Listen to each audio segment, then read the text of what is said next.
अस्सलाम वालेकुम नाज़रीन, you watching up front with Mona Alam. दो अच्छी खबरों से शुरुआत करते हैं। अब से कुछ देर पहले जो आपने देखा कि पाकिस्तान ने न्यूजीलैंड के अगेंस्ट जो मैच था वो अपने नाम किया और इसके बाद इस टूर्नामेंट में, वर्ल्ड कप में आगे रिटेन करने के पाकिस्तान के चांसेस खासे ब्राइट हो जाते हैं। दूसरी अच्छी खबर ये है कि मियाँ वाली एयरफोर्स बेस के ऊपर जो अटैक था उसको भरपूर तरह से नाज़रीन पाकिस्तान ने फॉइल किया है और ये यकीनन काबिल सताइश और काबिल ज़िक्र बात है, क्योंकि इस पे बैनुल-अक़वामी तर्ज पर खासा प्रोपेगेंडा हो रहा था। लेकिन जितने जो अटैकर्स थे उनको एक एब्रप्ट अटैक करने के बावजूद भी उन तमाम को जो है वो मार गिराया गया और इस अटैक को, इस पूरे मंसूबे को फॉइल किया गया। याद रहे नाजरीन, ये जो सिलसिला है ये हम पिछले कुछ टाइम से जारी देखते हैं, क्योंकि बलूचिस्तान में भी जो इससे पहले बदकिस्मत दहशतगर्दी का वाक़या हुआ था उसमें हमारे कुछ फ़ौजी जवान जो हैं वो शहीद हुए थे और उन शहादतों के बाद ये जो अटैक है ये बहुत मायने खेज़ है, क्योंकि ज़ाहिर है किसी मिलिट्री इंस्टॉलेशन पे अटैक उसकी एक अपनी एक दहशतगर्दी की नौयत में एक इंटेंसिटी बढ़ जाती है और उसको भी एब्रप्ट नेचर के बावजूद फॉइल करना ये एक एग्जाम्पलरी बात है। तो ये दो अच्छी खबरों से हमने सोचा कि आज के प्रोग्राम का आगाज़ करें। खैर, दीगर एतबार से, सियासी एतबार से पाकिस्तान तहरीक इंसाफ बार बार ये गिला करते हुए नज़र आ रहे हैं कि उनको जैसे इलेक्शंस की तारीख अनाउंस कर दी गई है तो उनके खिलाफ जो घेरा है वो मज़ीद तंग कर लिया गया है। जितने भी लोग उनकी पार्टी में जो चंद बचे हैं उनको, उनके ऊपर भी पकड़ धकड़ का सिलसिला जारी है। असद कैसर साहब को कल गिरफ्तार किया गया और फिर आज फवाद चौधरी साहब, जो कि गोया पाकिस्तान तहरीक इंसाफ में शामिल नहीं हैं, लेकिन उन्होंने जमात से अलहदगी के बाद किसी और जमात में शमूलियत भी इख्तियार नहीं की। खबरें तो आ रही थी कि शायद वो IPP का हिस्सा बनने जा रहे हैं, लेकिन अभी तक उन्होंने इस तरह का कोई फैसला नहीं किया था। उनके ऊपर भी इसी तरह से आज हमने देखा कि उनकी गिरफ्तारी भी अमल में आई। ये मामला, ये सिलसिला, क्या वाक़तन कानून इसमें अपना जो एक ड्यू कोर्स है वो इख्तियार कर रहा है, या फिर जो उनके इल्ज़ामात हैं उनमें कोई वज़न है कि ये हमारे जो चंद कुछ लोग बचे हैं उनके ऊपर भी पकड़ धकड़ का सिलसिला राइट अहेड द इलेक्शंस शुरू होता हुआ नजर आता है। और इस केस में जो कानूनी मामलात हैं या चाराजोई है नाजरीन, वो भी दोनों इतराफ से तेज़ हो रही है। एक तरफ जहाँ पर केसेस बनते हुए नजर आ रहे हैं, वहीं पर दूसरी तरफ हम देखते हैं कि पाकिस्तान तहरीक इंसाफ अपने दिफा में और चेयरमैन PTI भी अपने दिफा में मुसलसल कानून का रास्ता और अदालतों के दरवाजे खटखटाते हुए नजर आते हैं। साइफर केस में जो आज के हवाले से जो आज पेशरफ्त है या जो जमानत के लिए मजीद अश्योरेंसेस की बात की गई है उसके ऊपर बात करते हैं। साइफर केस नाजरीन, चेयरमैन PTI ने बाद गिरफ्तारी जमानत के लिए सुप्रीम कोर्ट से रुजू कर लिया। चेयरमैन PTI ने अपनी दरख्वास्त में सुप्रीम कोर्ट को यकीन दहानी कराई है कि वो अदालत की तसल्ली के लिए माकूल जमानत देने को तैयार हैं। 16 अक्टूबर को इस्लामाबाद हाई कोर्ट ने चेयरमैन PTI की बाद गिरफ्तारी जमानत की दरख्वास्त मुस्तरद कर दी थी। उस दिन भी हमने भरपूर प्रोग्राम किया था और ये उसी की एक कंटिन्यूटी है। दरख्वास्त एडवोकेट सलमान सफदर की तवस्सुत से दायर की गई। दरख्वास्त में मौक़िफ़ अपनाया गया कि सुप्रीम कोर्ट में ये वाज़े और तयशुदा उसूल है कि ज़मानत को सज़ा के तौर पर नहीं रोका जाना चाहिए। ज़मानत की मंजूरी बुनियादी तौर पर अदालतों की स्वाबदीद पर मुनहसर है। दरख्वास्त में मौक़िफ़ है ये ज़मानत पर मुतल्लका हक़ाइक़ और हालात की रोशनी में एहतियात से गौर किया जाना चाहिए, क्योंकि वो शहरियों की आज़ादी से मुतल्लिक़ होती हैं। दरख्वास्त आइन के आर्टिकल 7 और 9 के दिफात के जरिए हर शहरी को आज़ादी की फ़ौक़ियत दी गई है। रियासती मशीनरी ने ताकत और इख्तियार के काबिल एतराज़ नुमाइश करते हुए झूठे मुकदमात दायर करने की कोशिशें की। साइफर केस का इंदराज इसकी ही एक मिसाल है। ये भी दरख्वास्त में मौक़िफ़ है।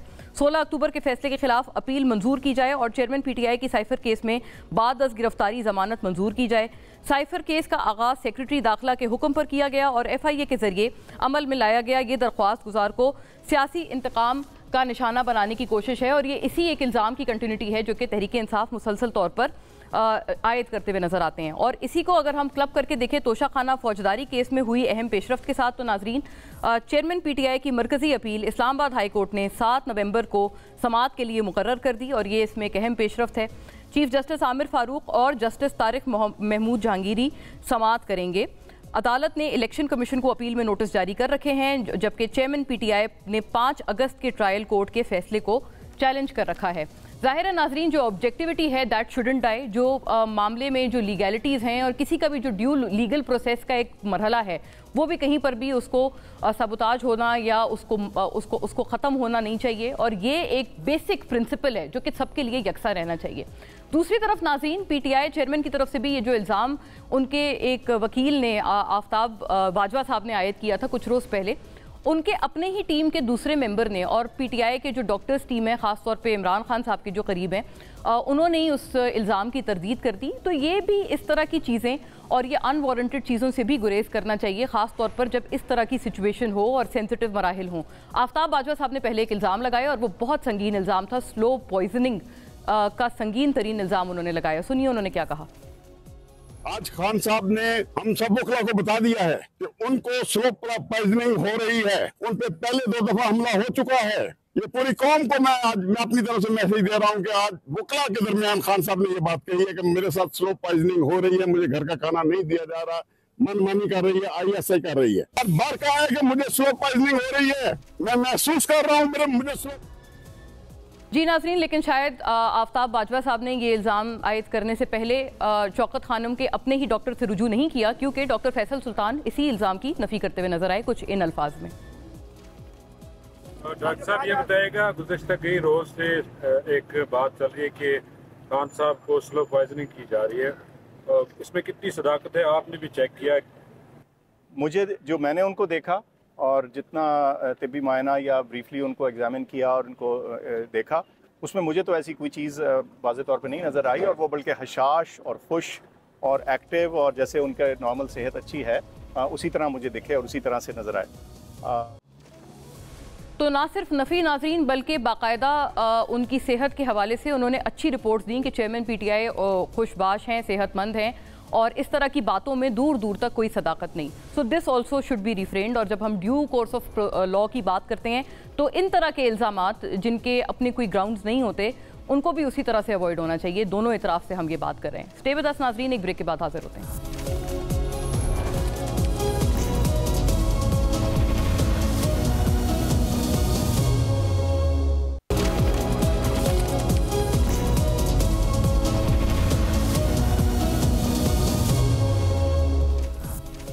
वेलकम बैक नाज़रीन। बहुत अहम तमाम उमूर पे रोशनी डालते हैं और ब्रॉड स्पेक्ट्रम में ये डिस्कस करने की कोशिश करते हैं कि क्या ये ड्यू जो कोर्स ऑफ लॉ है वो फॉलो हो रहा है, या फिर जो क्रैकडाउन है वो एक जमात के खिलाफ इंटेंसिफाई हो रहा है as per their own allegations. और जो तारीख़ का मामला था, तारीख़ पे तारीख़ की जो एक आवाज़ें गूंज रही थी, उसके ऊपर भी ऐसा मालूम होता है कि सदर मुमलिकत और जो PTI का एटलीस्ट जो मौक़िफ़ था, इस सेंस में एटलीस्ट ज़रूर एविडेंटली प्रिवेल होता हुआ नज़र आया है। मैं प्रोग्राम का आगाज़ अपने मौजूद मेहमानों की तरफ जाने से पहले ख्वाजा आसिफ साहब के उस सॉर्ट से करना चाहती हूँ जो कि उन्होंने जब उनसे पूछा जाता था तो उन्होंने जब जवाब दिया था कि सदर मुमलिकत आया तारीख इलेक्शन की दे सकते हैं या नहीं दे सकते। ये सुनिएगा, फिर मैं फौरी तौर पर अपने मेहमानों का रुख कर रही हूँ। इलेक्शन की तारीख का ऐलान कर दिया, क्या करेंगे? उसकी औकात ही नहीं है इलेक्शन की डेट अनाउंस करने, आइन ने उसको ये इख्तियार ही नहीं दी, तो अपनी औकात से बाहर हो रहा है। जी, अपनी औकात से बाहर हो रहा है, ये सदर मुमलिकत के हवाले से जो है वो अल्फाज हैं ख्वाजा आसिफ साहब के।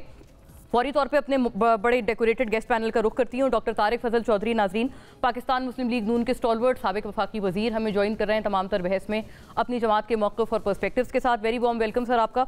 एडवोकेट शोएब शाहीन साहब नाज़रीन, पाकिस्तान तहरीक इंसाफ के काउंसिल भी हैं, स्पोक्स पर्सन भी हैं, PTI के तमाम तर मौक़िफ़ के साथ हमें ज्वाइन कर रहे हैं। आपको भी बहुत बहुत खुश आमदीद सर। और शैला रज़ा साहिबा नाज़रीन, पाकिस्तान पीपल्स पार्टी की स्टॉलवर्ड, साबिक सूबाई वज़ीर सिंध की और साबिक deputy speaker as well for the Sindh assembly, हमें ज्वाइन कर रही हैं with all perspectives from the Peoples Party. आपको भी बहुत वार्म वेलकम शैला साहिबा। बात का आगाज़ आपसे करती हूँ शोएब शाहीन साहब, ये तमाम तर इल्ज़ामात तो आप आयद कर ही रहे हैं। आज असद कैसर के मामले में भी आप अदालती कार्रवाई को ओवरसी कर रहे थे। ये बताइएगा, वो कहते हैं कि ये तो ATC या एंटी करप्शन ने उनके खिलाफ एक कार्रवाई की है, और एंटी करप्शन की कार्रवाई को आप लोग किस तरह से कह सकते हैं कि बगैर कोई चीज़ अगर फॉलो हुए हुए या अगर उन्होंने अपनी साइड का मौक़िफ़ नहीं दिया, तो आप लोग बहुत कोई बिफोर हैंड या बहुत अर्ली इन टाइम तो नहीं आप ब्लेम कर रहे हैं कि ये जी हमारी विक्टिमाइजेशन हो रही है? देखें मोना, पहली बात तो यह है कि कल तारीख आई है इलेक्शन की, और कल ही पहला शिकार या पहला गिफ्ट पेश किया गया असद कैसर साहब की गिरफ्तारी के साथ। मुझे बताएं कि ये जो आज पेश हुए, क्या एंटी करप्शन वाले गिरफ्तार करने आए थे? कानून का तरीका यह है कि अगर एंटी करप्शन को इनकी गिरफ्तारी मतलूब है तो वो यहाँ आते, वो इस्लामाबाद पुलिस की मदद लेते, वो राहदारी जमानत के लिए मजिस्ट्रेट के पास जाते और गिरफ्तार करके ले जाते, और उसके लिए भी वारंट ऑफ अरेस्ट का तरीका कार है। यहाँ इस्लामाबाद पुलिस ने गिरफ्तार किया और कहा कि हमें इंडेफिनिट पीरियड के लिए इनको जुडिशियल रिमांड में रखना है, जेल में रखना है, ताकि एंटी करप्शन वालों को हम राब्ता करेंगे। हमें पता चला है कि उनके खिलाफ एक FIR कटी है और उस FIR के लिए इनकी गिरफ्तारी मकसूद है और एंटी करप्शन वाले हमारे से ताउन नहीं कर रहे, राब्ता नहीं कर रहे, लिहाजा उनको गिरफ्तार करके उनके यहाँ पेश करने के लिए हम उनको बुलाएंगे, वो आए, ड्यू प्रोसेस करके वो लेके जाएं और 1 हफ्ते का पीरियड भी कम है बकौल उनके। तो ये है तरीकाकार। और इल्जाम क्या है? 2017 का कहते हैं जी वक़ुआ है, 2020 में कंप्लेंट फाइल होती है, कहते हैं जी 2 नवंबर को हमने FIR दर्ज की है एंटी करप्शन ने। और एंटी करप्शन के दूसरे मुकदमे में ऑलरेडी ये वहां बेल बिफोर अरेस्ट पे हैं और अगले हफ्ते की तारीख। ये जो फुर्तियां दिखाई जा रही हैं, आपको इनके ऊपर एतराज है कि ये इतनी तेजी आया, इनको क्यों हो गई है, वो भी इलेक्शन की अनाउंसमेंट के फौरन बाद? ये बेसिकली प्रॉब्लम है जी। इस फुर्तियों के पीछे रीजन है, देखिए पूरे पाकिस्तान में किसी जगह हमें जलसे करने की इजाजत नहीं है। एक जगह पे लाहौर में मिली थी और जो क्रैकडाउन हुआ वो आपने देख लिया। अभी रिसेंटली पेशावर हाई कोर्ट ने ये फैसला दे दिया है कि आप पूरे KP में विदाउट डिस्क्रिमिनेशन इनको भी अलाउ करेंगे जलसा करने की। उससे पहले करक में जलसा करने की वहीं हो रहा था ANP का, वो पूरा प्रोटोकॉल के साथ, वहीं हो रहा था JUI का, उनको पूरे प्रोटोकॉल के साथ। वेयर एज जब इसमें PTI ने किया तो उनको सीधी गोलियां मारी रेंजर्स और पुलिस ने। मर्दान और सवात में बंद कमरे के अंदर, यानी जो कॉर्नर मीटिंग स्कीम जिसके लिए परमिशन भी जरूरत नहीं है, उनको उठा के जेलों में बंद कर दिया। और जब फलस्तीन के हक में मुजाहरे किए पूरे पाकिस्तान में, वहां से लोगों को गिरफ्तार करके जेलों में बंद कर दिया PTI के लोगों को। और अब ये असद कैसर साहब हमारी ज़ाहिर साबिक स्पीकर तो है ही हैं, कोर कमेटी के मेंबर हैं। और लेकिन सर जैसे फवाद साहब की जो गिरफ्तारी हुई है ना, वो तो PTI में नहीं है। मैं उस पे आ रहा हूँ। वो पॉलिटिकल, असद कैसर साहब पॉलिटिकल कमेटी के हमारे चेयरमैन हैं। नेचुरली उन्होंने लीड करना था वहां सारे प्रोग्राम्स और सारे जलसे, जुलूस और कॉर्नर मीटिंग्स जो हमने KP में शुरू करनी थी, और उस चक्कर में उन्होंने उनको गिरफ्तार कर लिया। अब फवाद चौधरी का जो देखें, 2 जुर्म होते हैं। एक है PTI का कारकुन और लीडर होना, ये एक जुर्म है, पार्टी छोड़े। दूसरा जुर्म ये भी साथ रहेगा कि जब तक कोई किंग्स पार्टी में ज्वाइन नहीं करेंगे, आपके पूरे जराइम मुकम्मल खत्म नहीं होंगे। बहुत बड़ी अहम बात कर दी आपने। हाँ। लिहाजा पहले उठाया गया, पार्टी छुड़वाई गई। दूसरी दफा इनको तहरीके इस्तेकाम पार्टी में गए, शायद वहां हालात, माहौल इनको नहीं पसंद आए होंगे या जो भी एक उनकी रीजन है, बाहर आ गए। हाँ। और उसके बाद वो उठा लिए गए। तो आपकी मैं बात समझ गई, आप कह रहे हैं फवाद साहब की गिरफ्तारी का जवाब ये है कि उन्होंने दूसरी शर्त पूरी नहीं की, पार्टी तो छोड़ दी लेकिन IPP ज्वाइन की। बिल्कुल। अच्छा। बिल्कुल, मुझे इस तरह। और फिर कल अभी मैं पढ़ रहा था, मुझे इंफॉर्मेशन पहुंची कि फैसलाबाद में, ये कल रात का ही वाक़या है, कि एक वकील साहब जो PTI के वकील हैं, उनके घर पे छापा मारा गया और वो नहीं मिले तो उनकी बहन को गिरफ्तार करके ले गए। ये तर्ज अमल है इनका, ये जो मेरे तक इंफॉर्मेशन। मैं आती हूँ इस तमाम मामले पे और मजीद आगे जरा गुफ्तगू को बढ़ाते हैं। शोएब साहब, इसमें दूसरे भी पॉइंटर्स ऐड करते हैं कि क्या हर कोई ये आपकी आवाज से मुमासलत रखता है? शैला साहिबा, क्या पीपल्स पार्टी भी इस तरह के जो लेवल प्लेइंग फील्ड का गिला ना होना है, आप भी यही कर रहे हैं? PTI वाले कह रहे हैं कि उनके ऊपर तो ये जरूरत से ज्यादा है क्योंकि उनकी तो गिरफ्तारियां भी चल रही हैं। हाँ, पीपल्स पार्टी के लिए गिरफ्तारियां तो नहीं हो रही, लेकिन आप ये भी गिला कर रहे हैं आप तमाम कि आपको जलसों की उस तरह से इजाजत नहीं है जैसे कि नून लीग को हासिल है। और जरदारी साहब का जो ये स्टेटमेंट है, शैला साहिबा, इस पर भी थोड़ी रोशनी डालिएगा। जो कुछ दिन पहले रिपोर्ट हुआ तमाम तकरीबन चैनल्स पे कि जी अगले वजीर आजम वो कतई नवाज शरीफ साहब को नहीं बनने देंगे। देखिए, जब पॉलिटिकल पार्टीज़ जो हैं वो इलेक्शन में उतरती हैं या किसी भी इदारे में भी अगर यूनियन में मुख्तलिफ ऑर्गेनाइजेशंस जो हैं वो इलेक्शन में उतरती हैं, तो हर एक ये दावा करता है कि जी हमने जीतना है, हमने करना है। अब हम एक मुकाबला है, उसमें नून लीग से वो कहेंगे हमने अपने वज़ीर आज़म को बनाना है, हमने अपने लीडर को वज़ीर आज़म बनाना है, और हम ये कहेंगे कि हमने बनाना है। तो ये तो चलेगा और वो भी चलेगा कि हम एक दूसरे के जो जिनसे हमारा नज़रिया मैच नहीं करता, हम उसको भी हाईलाइट करेंगे कि यहाँ पे इन्होंने ये किया। तो इलेक्शन की फ़िज़ा है और ये होगा। लेकिन मैं एक बात कहना चाहती हूँ, और वो ये है कि देखिए, जिन लोगों ने 9 मई के वाक़यात में हिस्सा डाला, अपना किरदार अदा किया, जो नहीं होना चाहिए था, हिस्सा डाला था, उन्हें करार वाकई आप करें। और बाकी तो हम हर एक के लिए लेवल प्लेइंग फील्ड मांग रहे हैं। ठीक है, यानी 9 मई के अलावा दूसरों के लिए भी लेवल प्लेइंग फील्ड होनी चाहिए। तारिक फजल साहब, ये जो तमाम मामला है, अभी आपने सुना शुएब शाहीन साहब कह रहे हैं कि ये 2 जराइम हैं जो कि कहते हैं कि पूरे किए जाएं, या दो रिडेम्पशन है जो इनको लेनी है। एक तो पीटीआई छोड़ें, उनके लीडरान पे ये दबाव है, दूसरा ये भी है कि आईपीपी ज्वाइन की जाए। इस पूरे हालात में जहां पर इस कदर एक प्री पोल फिक्सिंग की बात की जा रही है, ऐसे पूरे हालात में अगर नवाज शरीफ साहब एक फेवरेट बनकर उभर रहे हैं, तो आपका इस पे क्या तबसरा है? अगर जरदारी साहब ने ये भी कह दिया है, वो भी कहते हुए नजर आ रहे हैं आपके फॉर्मर एलाय, कि वो अगला वजीर आजम नवाज शरीफ साहब को बनने नहीं देंगे, बल्कि इजाफी तौर पे उन्होंने ये भी कहा है कि शहबाज शरीफ साहब भी उन्हीं की मदद से प्राइम मिनिस्टर बने, लेकिन उन्होंने अवाम के लिए कुछ नहीं किया। बिस्मिल्लाहिर्रहमानिर्रहीम। 3-4 मुख्तलिफ चीजें मोना आपने पूछी हैं प्रोग्राम में, देखें, और बहुत शुक्रिया आपका प्रोग्राम में दावत देने का। जी जज़ाकल्लाह, expecting you in the studios. जी जी प्लीज। जी पहली बात तो ये है कि जहाँ तक लेवल प्लेइंग फील्ड की बात है और मियां नवाज शरीफ साहब के आपने फेवरेट होने की बात की है, तो मियां नवाज शरीफ साहब तो अल्लाह ताला के फजल से इससे पहले भी 3 दफ़ा मुल्क के वज़ीर आज़म रह चुके हैं, और वो कोई नई शख्सियत नहीं है। इमरान खान साहब की तरह एक मोहरा नहीं थे कि जिन्हें उठा के पुट किया गया, एलिवेट किया गया, बसातियाँ दी गई, और उसके बाद बड़ी मुश्किल से तिनके के सहारे खड़ा किया गया, और उसके बाद वो अपने बोझ तले खुद ही दब गए। 9 मई को उन्होंने खुद ही एक सियासी हमला अपने ऊपर और अपनी जमात पे कर दिया।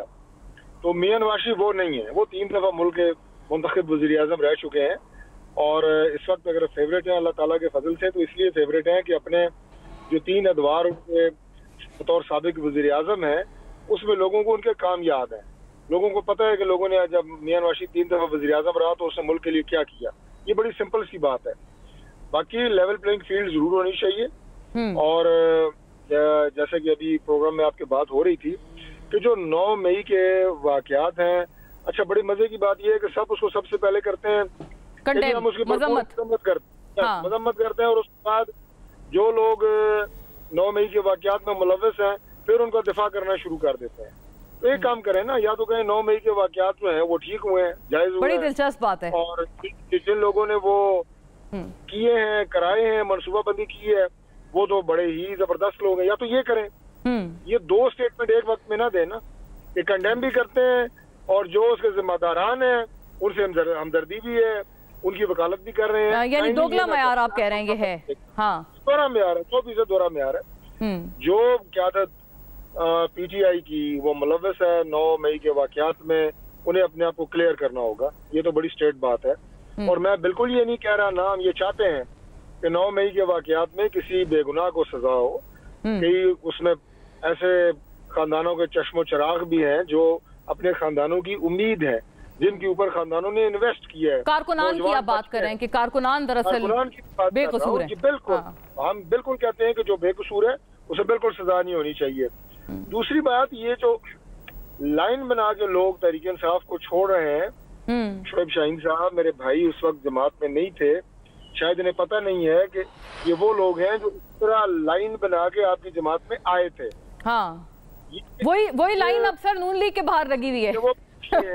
तो वो ये कह रहे हैं कि वो अगर आप उसके ऊपर एक क्रिटिसाइज कर रहे हैं या तंज कर रहे हैं कि कुछ कोई कहता है तो जमात ज्वाइन की जाती है, वही कतारें अब नून लीग के दफ्तरों के बाहर है। सर राजा रियाज साहब भी आपको प्यारे हो गए, जो कि पहले ऑपोजिशन लीडर थे आपके। ये तो इक्का दुक्का मिसालें हैं राजा रियाज वगैरह की, लेकिन जो उड़ान इस वक्त भरी जा रही है तहरीक इंसाफ से, मेरा चूंकि शिकार से भी थोड़ा ताल्लुक है, तो शिकार में ना हम कई दफा आपको ऐसे बर्ड्स मिलते हैं जो माइग्रेटरी बर्ड्स होते हैं। हाँ। जो मौसम देखे ना, अभी पाकिस्तान में साइबेरिया से बर्ड्स आ रहे हैं, डक्स आ रही हैं, पटेर आता है, ये सारे माइग्रेटरी बर्ड्स हैं। उधर मौसम की शिद्दत ज्यादा होती है, इधर वो हिजरत कर जाते हैं। जहाँ मौसम की शिद्दत ज्यादा होती है वो वापस जो है साइबेरिया हिजरत कर जाते हैं। तो ये मौसम की शिद्दत देख के यही तो बात है तारिक साहब, फिर मौसम जज्बाती ना हो आप, ना ही शुएब शाहीन साहब जज्बाती हो, ये इसी तरह की सियासत करते हैं, इन्हें करने में। मैं आती हूँ इस नुक्ते नजर की तरफ, लेकिन तारिक साहब पता है प्रॉब्लमेटिक बात क्या है, आपने रैशनल बात की है। देखें सर, बात ये है कि आपकी तरफ एटलीस्ट बयान है। जी आप कर ले मुकम्मल। जरदारी साहब के बयान की मैं आपको बात अर्ज करता हूँ जी। देखें, इससे पहले जब वोट ऑफ नो कॉन्फिडेंस के बाद एक इत्तेहादी हुकूमत बनी तो उस वक्त असेंबली में हर जमात के पास मखसूस नशिस्तें थी। जरदारी साहब ने उसमें अपना एक रोल प्ले किया, ये एक हकीकत है। वो जो सिंध हाउस वाला मामला था जी, सिंध हाउस में तो खैर वो एक डिफरेंट मामला था, लेकिन कोalition पार्टी जो है उन्हें उन सबको इकट्ठा करना, जरदारी आमादा करना शामिल। लेकिन इस वक्त जो है जो प्राइम मिनिस्टर बनेंगे आइंदा पाकिस्तान के, उसका फैसला अल्लाह ताला की जात ने और उससे पहले पाकिस्तान, उसके बाद पाकिस्तान की आवाम ने करना है। अब किसी शख्स ने या किसी लीडर ने फैसला नहीं करना कि अगला प्राइम मिनिस्टर कौन होगा, तो लिहाजा ये दावे करने कि मैं इसको बनने, ठीक है, ये आपने तारिक साहब बात की है, मैं इसको जरा आगे बढ़ाती हूँ, मुझे ब्रेक का कहा जा रहा है, लेकिन ब्रेक के बाद ये जरूर आप फरमाइएगा कि जरदारी साहब की आपने आधी स्टेटमेंट पे तो अपना तबसरा दिया का एक अच्छा किरदार था अब तमाम एलाइज को इकट्ठा करने में, लेकिन दूसरी स्टेटमेंट उन्होंने ये भी दी है कि शहबाज शरीफ साहब को प्राइम मिनिस्टर बनाया, मेरी मदद से वो बने, लेकिन उन्होंने आवाम के लिए कुछ भी नहीं किया। इसके ऊपर आपका मच नीडेड तबसरा दरकार है। स्टे विद अस नाज़रीन, बाकियों से भी यही तमाम गुफ्तगू आगे जारी रखेंगे।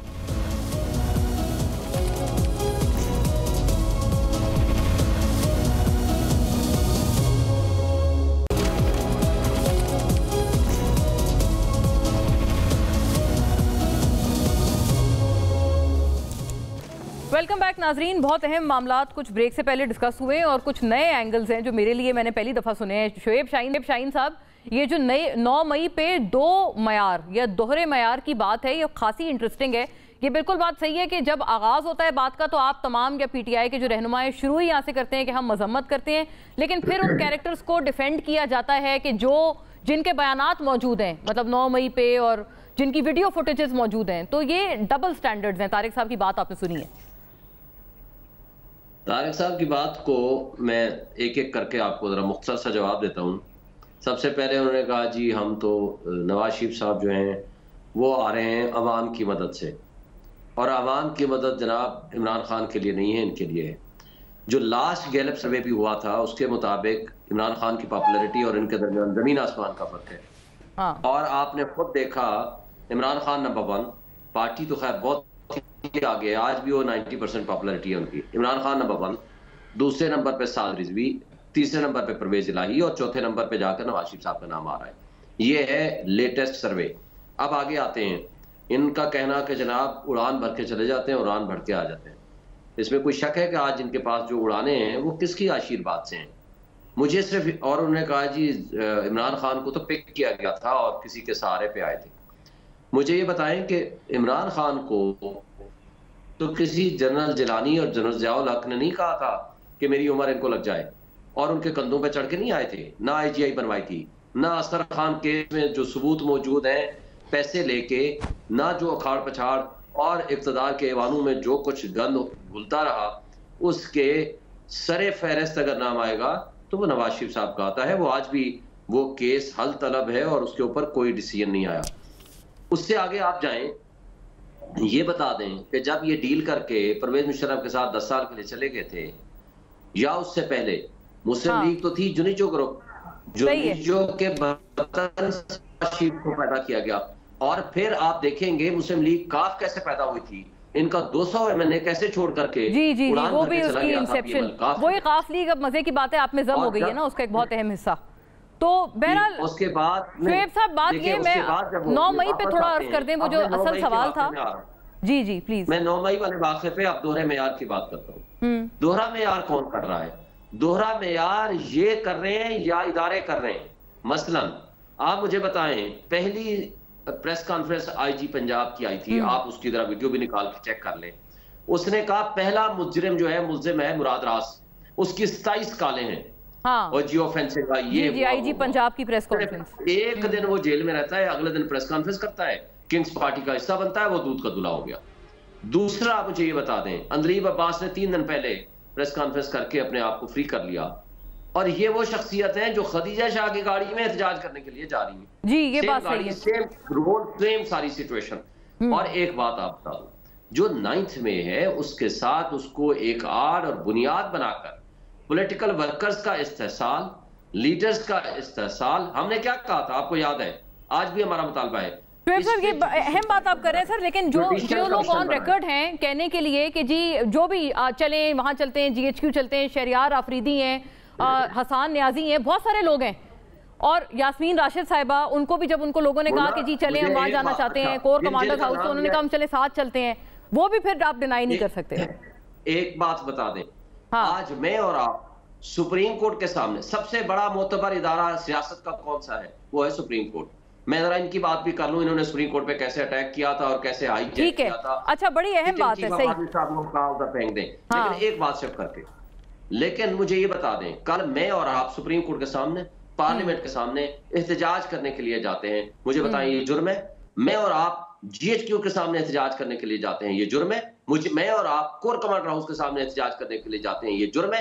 हाँ, सामने नहीं, ये बात सही है, सामने जाके एहतजाज करने में कोई कबाहत नहीं है, लेकिन हाँ आर्सन पे कबाहत है। तो आप कहते हो कि नहीं जनाब ये मुजरिम बन गए, जलाओ घेराव पे ममानियत है ना सर, वो आप सही कह रहे हैं। जाके प्रोटेस्ट करना, साइलेंटली अपना प्रोटेस्ट रजिस्टर कराना, उसमें कोई मसला नहीं है। अच्छा, मैं जो बात कर रहा हूं, आप कह रही हो जाएं। तारिक साहब has a point on this. मैंने शैला साहिबा की तरफ जाना है, बड़ी अहम बात लेके। एक बात करके, जी यास्मीन राशिद की ऑडियो और वीडियो मौजूद है, वो कह रही है अंदर कोई नहीं जाएगा। हाँ, वो भी है, आप सही कह रहे हैं, लेकिन ये भी है जहाँ पे वो कह रही है कि चले हम साथ चलेंगे, इकट्ठे चलेंगे। अच्छा, मैं ठीक है, मैं इस पे जरा दूसरे काउंटर व्यूज भी ले लूं। तारिक साहब, आपका व्यू आ जाए, मैं शैला साहिबा की तरफ मैंने फिर जाना है। आपका इंटरजेक्शन आना चाह रहे हैं, इस पे आप बताएं प्लीज। छोटी सी बात मैं अर्ज कर दूं कि जरा कुछ चंद फुटेजेस कोर कमांडर हाउस की जरा आप चलाएं, ताकि शोएब शाहीन साहब को पता लगे कि वो कोर कमांडर हाउस के बाहर खड़े होकर एहतजाज लोग नहीं कर रहे थे, वो उनके घर के अंदर हमलावर हुए, उनका सामान तोड़ फोड़ किया। वहाँ पे वो जिना हाउस है, हजरत कायद आज़म के ज़माने की चीज़ें हैं, उनका टाइम का फर्नीचर जो हजरत कायद आज़म इस्तेमाल करते रहे हैं, उनका ब्लेड टेबल, वो सारा वहाँ पड़ा हुआ है। वो सारी तोड़ फोड़ उन लोगों ने की है। घर के अंदर घुस के आग लगाई है उन्होंने, जलाया है कोर कमांडर हाउस को, जिना हाउस का। जवाब ले लीजिएगा जी, आप जवाब जरूर दीजिएगा, मैं लेकिन सही आपने पॉइंट क्लियर कर दिया। आर्सन पे यही वाली बात है, आर्सन पे पाबंदी है, वो प्रॉब्लमैटिक है। हाँ, खामोश एहतजाज पे कोई मसला नहीं है। पार्लियामेंट हाउस के बाहर एहतजाज करें, वो समझ आती है। सही जुडिशल कमीशन बनाए, कौन मुजरिम है, कौन है? सही, तारिक साहब। और दूसरी बात मुझे बताएं, कहते हैं 2 बजे से लेकर रात 10 बजे तक ये ड्रामा रहा। हाँ, किसी ने रोका क्यों नहीं? ये आपके हैं कुछ पॉइंटर्स, मैं लेकिन ना जाती हूँ शैला साहिबा की तरफ भी बढ़ूं, क्योंकि वो उनका भी इस पे इनपुट उतना ही जरूरी। शैला साहिबा, कल हमारे साथ इरफान सिद्दीकी साहब, जो कि मैनिफेस्टो कमेटी को हेड कर रहे हैं PMLN की, वो थे, और जब हमने उनसे पूछा कि इतने तमाम एतराज़ात पीपल्स पार्टी की तरफ से क्यों आ रहे हैं, तो उन्होंने बहुत दिलचस्प इस पे मौक़िफ़ दिया है। आपकी तरफ ला रही हूँ, इसका जवाब जरूर फरमाइएगा। उन्हें फोकस करना चाहिए इलेक्शन पे। होता क्या है, होता ये है मुन्ना कि जब इलेक्शन हो जाते हैं, कोई हार जाता है तो फिर वो दलील देता है जी लेवल प्लेइंग फील्ड नहीं मिला, जी धांधली हो गई, जी RO इलेक्शन था, जी ये वो। लेकिन जब इलेक्शन 3 महीने दूर हों और पहले से आप ये बातें कहने लगते हैं ना, तो आपके की उंगलियां शायद अवाम की पल्स पे होती हैं। अच्छा, आपको पहले से अंदाजा हो जाता है कि हम हार रहे हैं, लिहाजा वो हारने की दलीलें जो आपको हारने के बाद देनी चाहिए थी, आप शिकस्त की पेशबीनी करते हुए बहुत पहले देने लगते। जी, नून लीग के इंटरप्रिटेशन में शैला साहिबा, ये पीपल्स पार्टी के एतराज़ात की वजह बड़ी सिंपल है कि आपको अपनी हार नजर आ रही है और इस वजह से आप पहले ही उसकी जस्टिफिकेशंस दे रहे हैं। हार तो उन्हें नजर आनी चाहिए जिनके पास जवाज ना हो इतनी देर से आने का। हार तो उन्हें नजर आनी चाहिए जो 10 साल से सिंध में एक सीट नहीं ले सके। हार तो उन्हें नजर आनी चाहिए जिनके पास अभी तक बयानियां ना हो कि उन्हें क्या करना है। हार तो उन्हें नज़र आनी चाहिए जो इस बात के जवाब दें कि अवाम बड़ी मुश्किल में थी, आप सिर्फ बंदियाल साहब के जाने का इंतज़ार कर रहे थे। तो इरफान सिद्दीकी एक सुलझे हुए आदमी, समझदार आदमी मालूम होते हैं। मैं पूछना चाहती हूँ कि आप मंशूर तो लिख रहे हैं कि सिंध में आप कैंपेन के लिए आ रहे हैं? हम तो हैं पंजाब में और आ भी रहे हैं। और मैं ये भी कहना चाह रही हूँ कि हम तो हर जगह लड़ेंगे, और भुट्टो साहब के बाद हमारी कभी क्या वो नहीं बनी पंजाब में गवर्नमेंट, लेकिन हमारी कुछ ना कुछ रिप्रेजेंटेशन रही है। इतने बुरे हालात आपके नहीं रहे। अच्छा। लेकिन आप 10 साल से नहीं है हमारे सूबे में, इस सूबे सिंध में आप कहीं भी नहीं है, एक MPA भी नहीं है, एक MNA भी नहीं है। तो ये बातें भी कभी किया करें। और मार्का तो इस वक्त पंजाब में ही होगा, वो भी सेंट्रल में। जी तारिक साहब, ये बातें भी कभी किया करें, कुछ बातें याद कराई हैं पीपल्स पार्टी ने कि 10 साल से सिंध में आप लोगों की कोई प्रेजेंस नहीं है, ना MNA ना MPA, और बंदयाल साहब के दरअसल जाने का वेट था, डिस्पाइट ये कि आप लोग क्लेम करते हैं कि अवाम शदीद तरीन परेशानियों में थे। इसका प्लीज बड़ा जरूरी ये पॉइंट है, इसका जवाब आपसे जरूर चाहिए। देखिए, जहाँ तक सिंध में मुस्लिम लीग नून की इस वक्त सीटें हैं या नहीं है, हमें सिंध में मजीद काम करने की जरूरत है और मेहनत करने की जरूरत है, और वो हम कर रहे हैं इंशाल्लाह। रज़ा साहिबा मेरे लिए बहुत काबिल एहतराम है। हम इंशाल्लाह ताला पीपल्स पार्टी का ये गिला भी इस इलेक्शन में इंशाल्लाह ताला दूर कर देंगे। अच्छा। और आपको पता लगेगा कि मुस्लिम लीग नून इंशाल्लाह सिंध में कितनी सीटें लेती है, ये भी इस इलेक्शन में आप देखेंगे। बहुत बड़ा क्लेम है। बाकी बंदयाल साहब का जवाब दे दें तारिक साहब। लाजिम है कि हम भी देखें, जनरल परसेप्शन है, लाजिम है कि हम भी देखेंगे। हमारे सिंध में नहीं, इंशाल्लाह ये होने वाला है बहुत जल्द, इंशाल्लाह ये फरवरी में इंशाल्लाह होगा। और बंदयाल साहब का जाने का किस चीज का इंतजार कर रहे थे? बंदयाल साहब के जाने के पास कौन सी ऐसी मूवमेंट है जो हमने की है? बंदयाल साहब अपना आए, उन्होंने टर्म पूरी की है, वो चले गए। उसके साथ साथ बाकी जो पॉलिटिकल डिसीजंस होते हैं, जो वापसी की बात कर रहे थे वो तारिक साहब, वापसी का वो रेफरेंस दे रही है ना कि वापसी आपकी बिल्कुल। देखिए, ये एक मुस्लिम लीग नून की दो बातों के ऊपर जो है मियां नवाज शरीफ साहब की वापसी के हवाले से कंसेंसस था हमारी लीडरशिप का। एक ये कि मियां साहब उस वक्त पाकिस्तान वापस आए जब हर हवाले से डॉक्टर्स ने उन्हें इजाजत दें और वो सेहतमंद हो। दूसरा ये कि मियां साहब इलेक्शन के नजदीक वापस आए। बहुत शदीद इंटरजेक्ट करना चाह रही हैं शैला साहिबा, मुझे शदीद ममानियत कर दी गई है क्योंकि वक्त मेरे पास बिल्कुल खत्म हो गया है। तमाम को बहुत शुक्रिया। नाज़रीन, अल्लाह हाफ़िज़।